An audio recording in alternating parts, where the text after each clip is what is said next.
Okay, I'm gonna tell you the story about my boy Scott Purvis. At least when I first met him.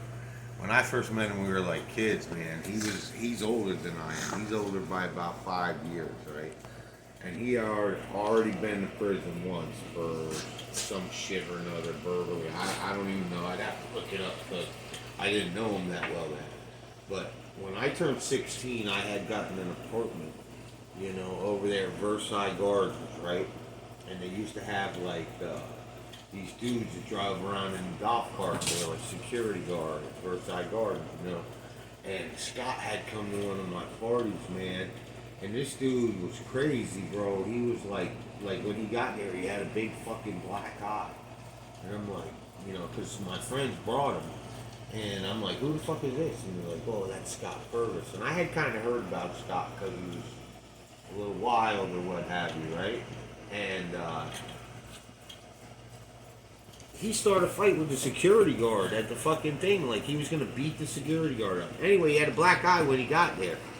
And they were all, Scott was all worked up, like he was all happy because he had went to the booby trap on MLK, the booby trap over there, strip club.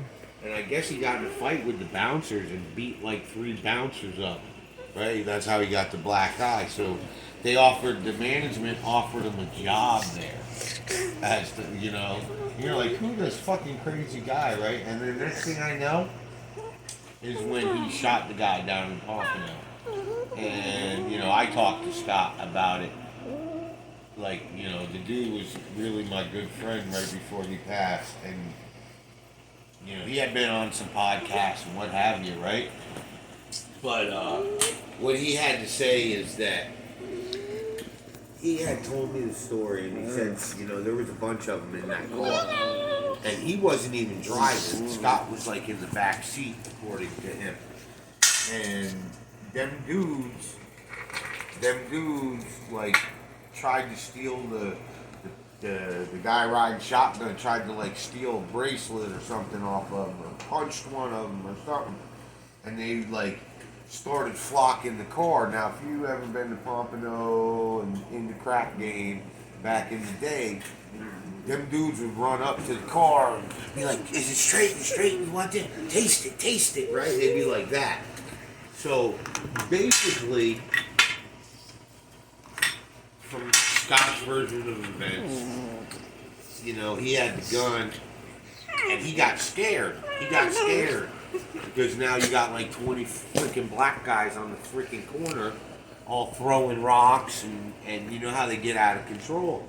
So he let one loose out the window, and just so happens he hit that kid. He said after he fired the bullet, this is what he told me.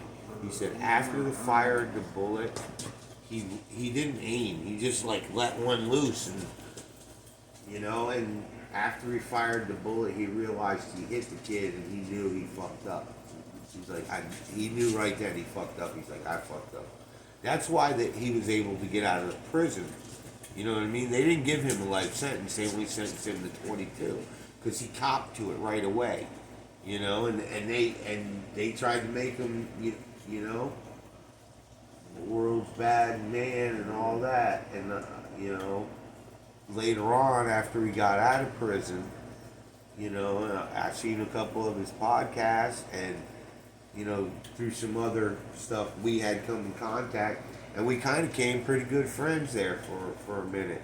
It was a real shock to me when he passed, It was sad. I was sad. And, unfortunately, he'd be the first one to tell you that he fucked up, that he made a mistake. He also did 22 fucking years, which, that's a long time to do. 22 years. And then, come out in society and not be the heathen that you had to be to, like, survive in there. Like, he went in, back in the 90s. You know what I mean? So they probably tried to take his ass and everything else. Where, unless you play pussy, you ain't gonna, in Florida prison anyway, they ain't gonna try to fuck you. There's enough punks around, you know, for them to play that game. And as long as you steer clear from that, you know what I mean? You don't fuck with you don't fuck with the gangs, you gamble, or gays. You mess with any of them, you could get killed with all three of them.